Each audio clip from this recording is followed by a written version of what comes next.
Matt Mosley Obstructed View podcast. And this is going to be our special Baylor Tarleton preview, kind of a season preview, if you will, but mainly for Saturday's game.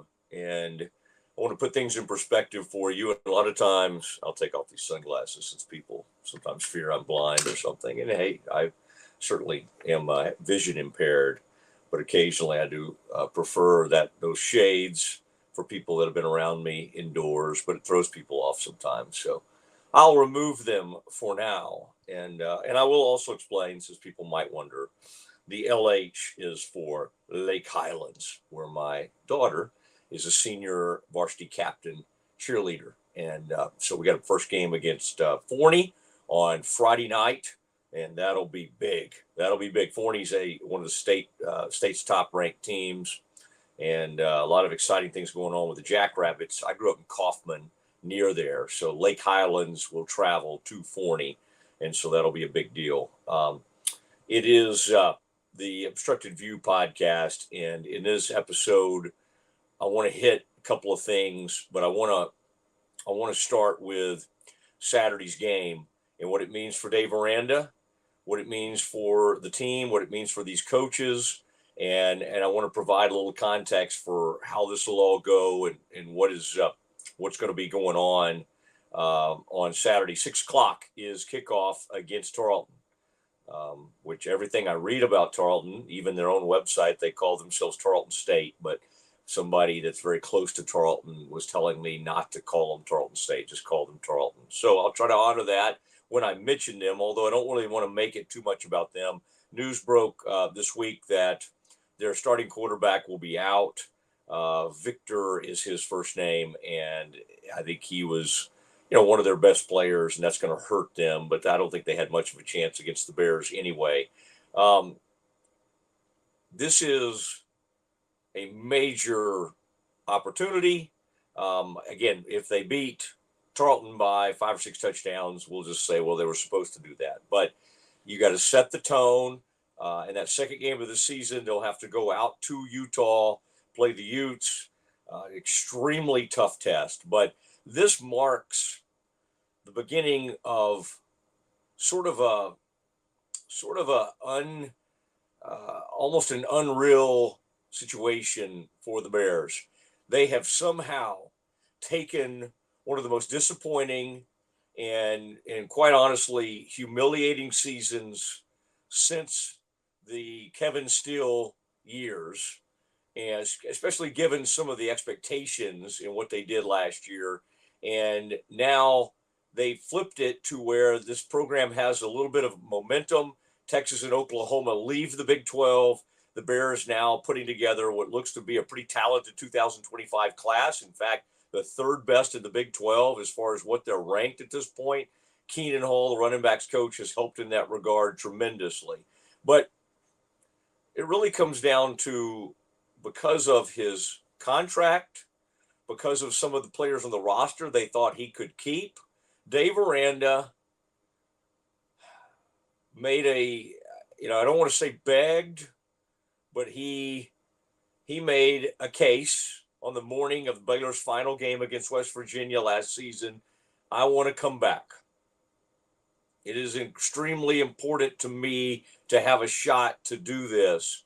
And it was the perfect storm for a coach who had a horrific season. And by the way, they fired their offensive coordinator, blew out a bunch of their offensive coaches. They kept several defensive coaches, which was kind of weird because they were just as bad on defense as they were on offense. But Mack Rhodes, Jovan Overshone, the Baylor brass did something which is kind of remarkable in this era of college football. In an era where you desperately need NIL money, you need, it's not even such an arms race in facilities even anymore, although Baylor has great ones. It's more about what can you pay these players. In that era, when everything was telling Baylor you need to move on, you need to do what Texas A&M did, and you didn't have to spend $75 million like the Aggies did on Jimbo Fisher. What would it have been? somewhere in the neighborhood of probably 15 to $20 million. It's not, chump change, but it's not 75 million, and Baylor could have come up with it. But I do think that factored into keeping Dave. I think keeping these talented defensive players, especially, and a lot of them will be lining up. Caden Jenkins is one of them. Carl Williams. Other young players on that back end of that defense, the Bears wanted to keep, and Aranda made that happen. So now they embark on this season, and Baylor is doing what a lot of people are doing in college football.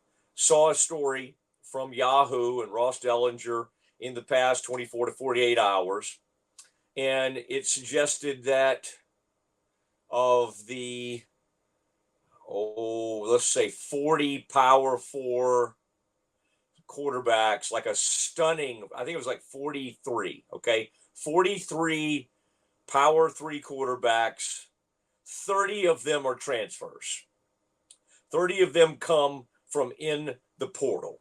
And then a lot of those folks are in their first year.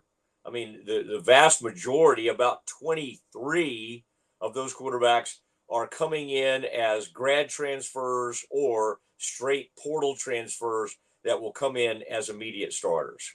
The college football world today, more than ever, is done in the portal. Baylor is no different. The average amount that those teams spent on these incoming quarterbacks ended up being $350,000. Okay, that's just the average. On the high end, there were some seven-figure quarterbacks. One head of the collective said that the highest number he saw for a one-year incoming quarterback, and again, we don't know if this is that because so many people have it. Certainly, Notre Dame continues to dip into the ACC. 1 year it's Wake Forest. This year it's Riley Leonard coming from Duke. The number given for the highest quarterback pay for one season was $1.2 million. And you'd have to think it's either Notre Dame or one of these other big SEC schools that are bringing in all sorts of these transfers. Baylor brought in one, DeQuan Finn.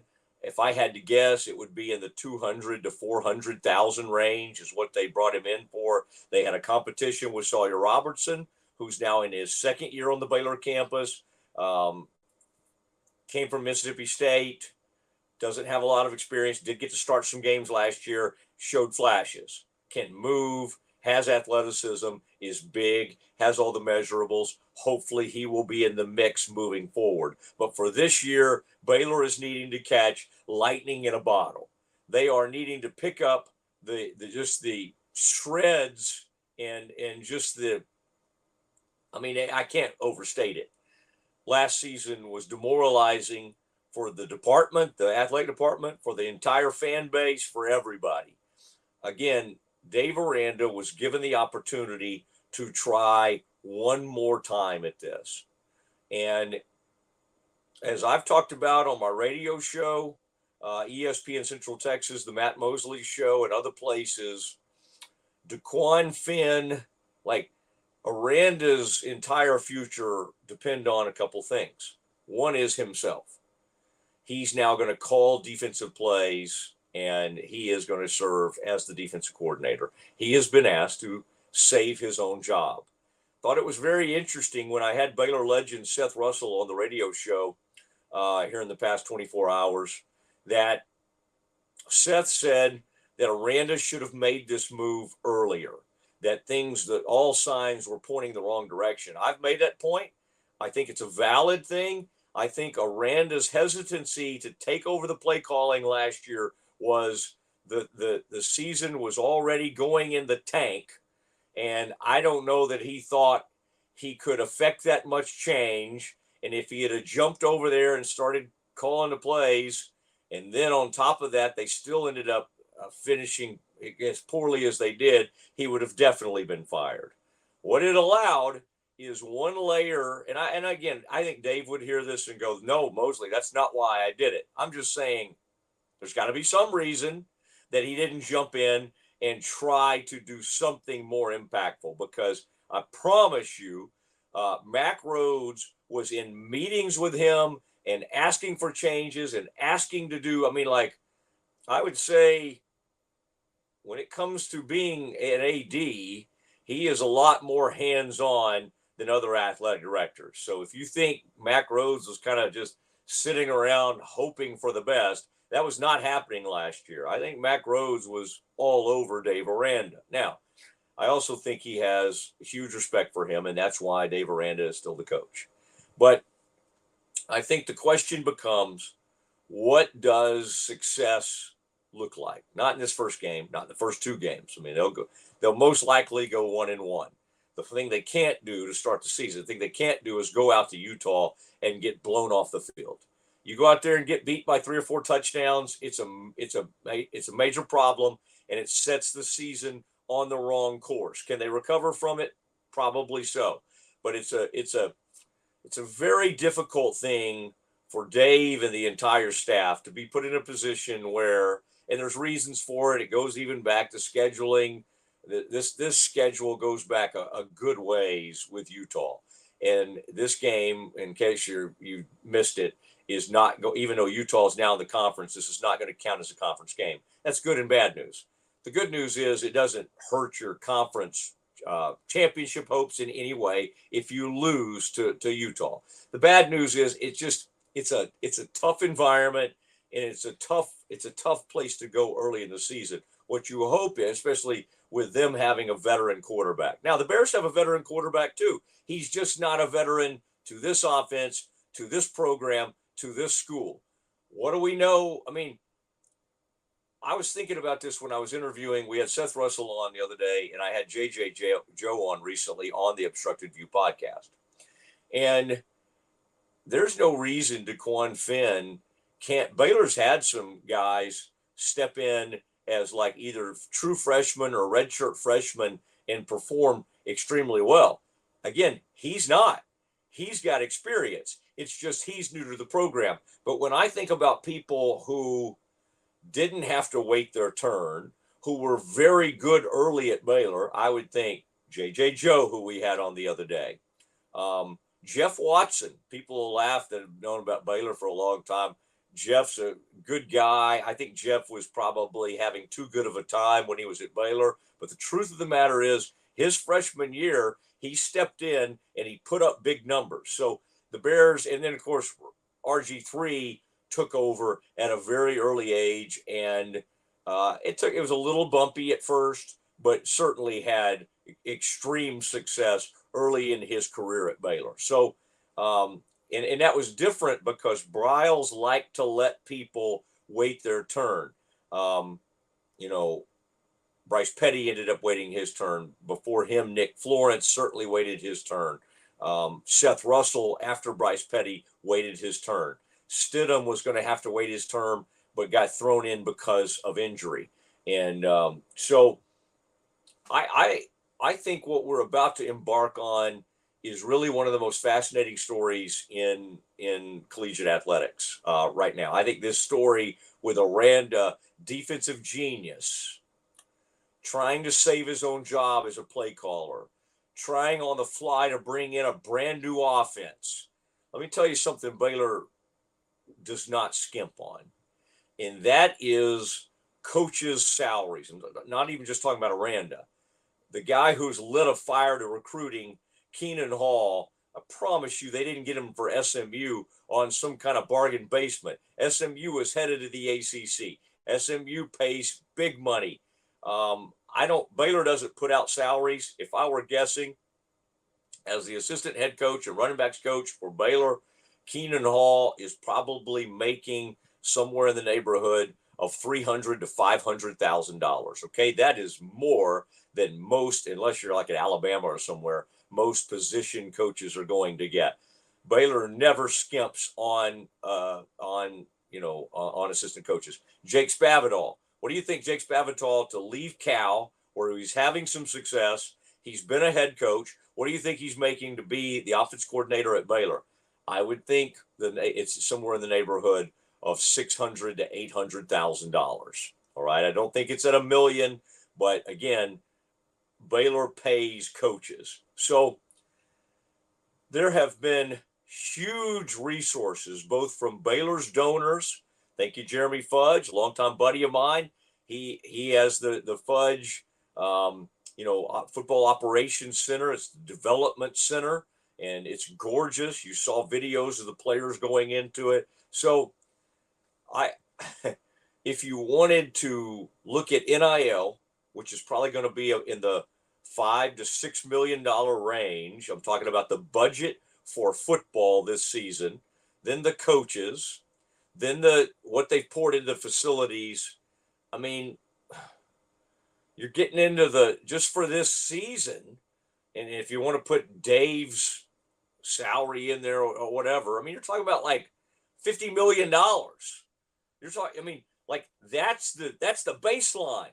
That's what the Bears have had to step up to try to get done, and for one season, and to flip this program. So what is the measure? How does Dave Aranda get to see what really looks to be an exciting 2025 class? And believe me, a lot of times people are on the hot seat. They're like, okay, they're getting ready and they're thinking about their next coach. No, they're rooting for Dave like crazy. You don't want to have to pay him out. You don't want to have to do any kind of, pay him not to coach. You don't want to have to pay this staff, because there'll be a whole new staff that another coach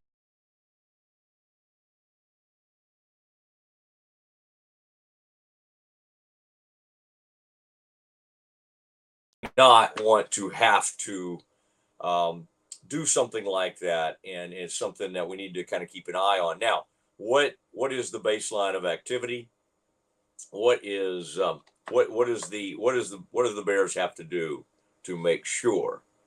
I put my glasses on there to check one thing. By the way, do y'all like these new glasses here on the Obstructed View podcast? Very learned look there. And by the way, what you see behind me, those are some of my I used to write for the Dallas Morning News, and my first ever front page stories. My parents were kind enough to frame some of those for me. So that's what's back behind me. But anyway, back to the win total. I believe that it has to be 6 wins. Could it be 5 if they lost several close games? Were in that Utah and they finish. Last year obviously was the awful 3-9. What if they finished 5-7? Could they? I think I think that could happen. I think you could not go to a bowl game and have a lot of close games and be extremely competitive, and this staff could be held together on a 5-7, because you could make the argument that it was an improvement. The program's moving in the right direction. So I wouldn't say you have to win 6 games. Now, when I look at the schedule, it is extremely difficult to find 6 wins. You have to beat Tarleton on Saturday. You have to beat Air Force in that game after the Utah game. And then I think that game at Colorado is going to be extremely tough, but you got to be very competitive in that game, and you have a shot to win that game. I would say right now, Vegas would have the Bears like at Utah. I think they'll be, unfortunately, 16 to 18 point underdogs. I hope I'm wrong. I hope they look great against Tarleton, and that I'm underestimating them. I'm hoping Vegas has them as like a 8 to 9 point underdog at Utah. If that's the case, that tells you that this team and Aranda is getting some respect. My gut tells me they would be 16 to 18 point underdogs at Utah. Is that damning? Does that mean no, you could go out and overcome that. SMU was a huge favorite at Nevada the other night, and they dang near lost that game. And they had to have like a miracle fourth quarter comeback to get it done. So let's watch that. What will Baylor be favored to win over Air Force? Probably a 17 to 20 point favorite at home against Air Force. Yes, the same Air Force Academy that whipped Baylor up and down in that bowl game. The good news is it'll be warm. The Bears are used to the warm weather, and it won't be like 8 degrees and with a wind chill of like -5 like it was at that horrible Armed Forces Bowl game against Air Force a couple of seasons ago. The thing about perspective that's funny in college athletics, think about where this thing has gone. 6-7 and the bowl loss 2 years ago felt like a huge gut punch and an enormous letdown. This year, if the team, even if they lost a bowl game and went 6-7, everybody's jobs would be saved. And as long as the offense performed well and was moving in the right direction, everything would be okay. And I would just say this, DeQuan Finn, I have called him the biggest X factor in the Big 12. And there are interesting quarterbacks. West Virginia has a good one. UCF has the old Arkansas quarterback who's going to be very exciting. He can run, he can throw, he can do it all. Shedeur Sanders, he's a huge, big-time quarterback and could be obviously projected as a first-round talent in the NFL draft. All that said, what I'm saying is, by saying that DeQuan Finn is the biggest X factor,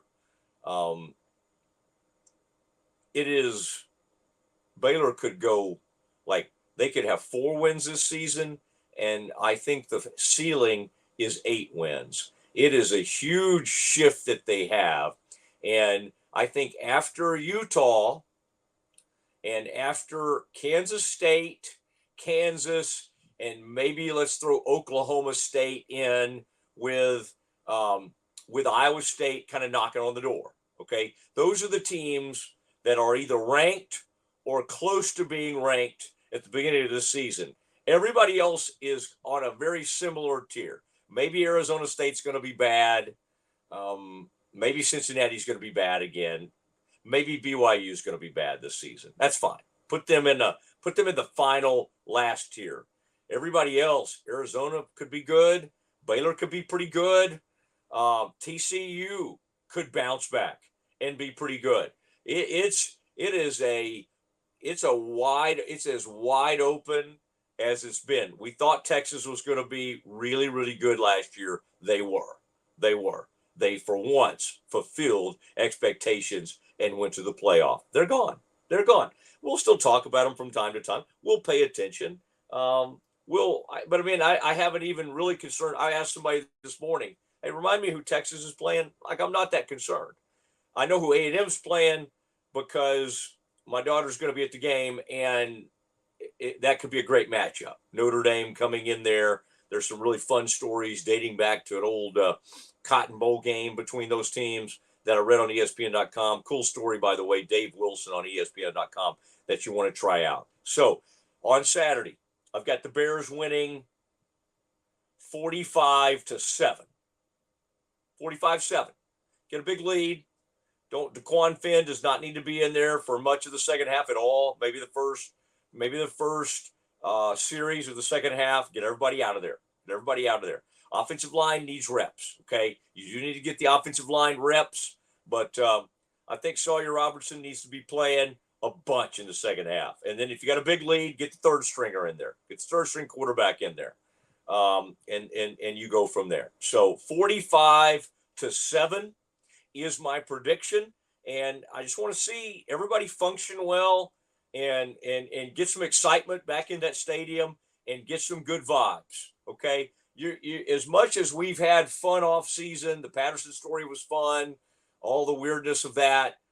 You got to do it on the field, and before the fans will truly pack in there, you got to start showing the offense. You got to start building some excitement. You got to build some buzz, and then maybe the Air Force game, you get, 35 to 40,000 fans in there.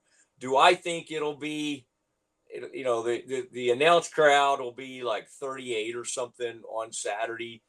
I think we'd be doing well to have 25 to 30 in there. I hope I'm wrong. I mean, I really would like to be wrong. I keep looking up at things. I wish I could do. By the way, we can stream live. I may start doing that at some point because I see people messaging me as I speak, and I want our folks to be able to talk to me and answer some questions. And so every once in a while, maybe we'll try like a fake Facebook Live thing. But right now, it is the Obstructed View podcast, and wanted to leave you with a couple of thoughts on another team I cover, and that's the Dallas Cowboys as they get ready to start their season in Cleveland. By now, CeeDee Lamb was signed, huge contract, Doomsday Podcast, also through Rogue Media Network. You can check that out. That's a great podcast I do with Ed Werder. We've been doing that for about 7 years, and it's become probably the most recognizable Cowboys podcast in the country, and there are a lot of them. But and go subscribe to that. You can do that through Spotify, Apple, whatever you want to do. Same thing with Obstructed View. But I don't know how long it'll take CD to get up to speed. I don't think that long, but I think, it's good for the Cowboys to get it done. I would just tell you this. I saw some disturbing comments from Jerry Jones involving Dak. And I think they're confusing even by Jerry standards. And I think it probably confuses Dak because what he's trying to say is this. I have no problem. I want Dak Prescott to be the long-term quarterback for the Dallas Cowboys. But he's trying to have a separate argument that to make him that it's going to compromise the rest of the organization. And I would just simply respond to that with Green Bay just did it. Miami recently did it with Tua and a bunch of talented, big-time wide receivers. They're paying huge money to. Almost every team that's constantly in the mix, i.e., Kansas City and San Francisco. San Francisco has not yet had to pay the enormous Purdy money, but that's coming if he continues to do what he's done. So this thought that Jerry sort of wants to act like he's the only owner that has this problem of having all these superstars. And is it a good problem to have? You bet it is. Have they handled it well? No, they haven't. And so we sit at the cusp of the opening of this season with an owner wandering around in the forest about a franchise quarterback. Now, the one thing we need to say and give them credit on, they got the star wide receiver done. It was the money we thought. It's enormous money. But you know what? And it's a tiny victory, but he's not the highest paid by year receiver in the league. Justin Jefferson is.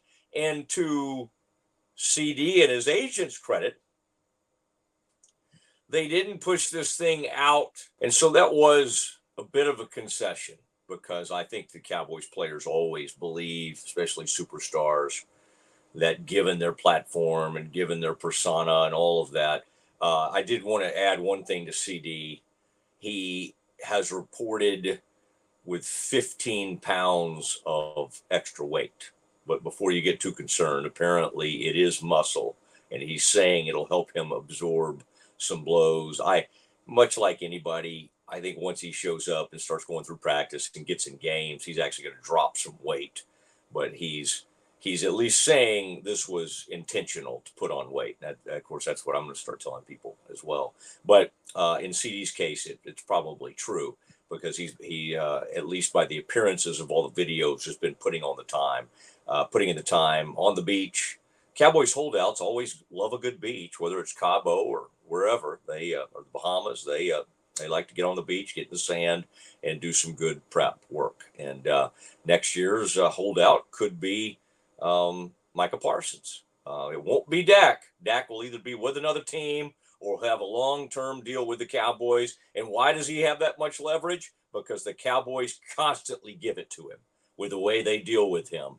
And that is just something that Cowboys fans have gotten used to. And I would say there are probably a segment of Cowboys fans that, I mean, they're probably out there that are maybe 60% of them hoping the Cowboys move on from Dak. I would simply say be very careful what you wish for on that front.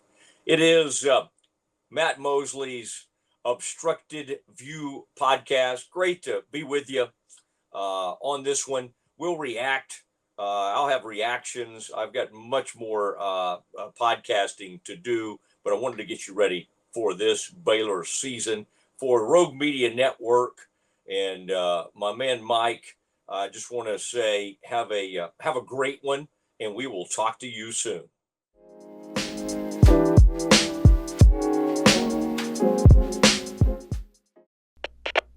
We are Rogue Media Sports.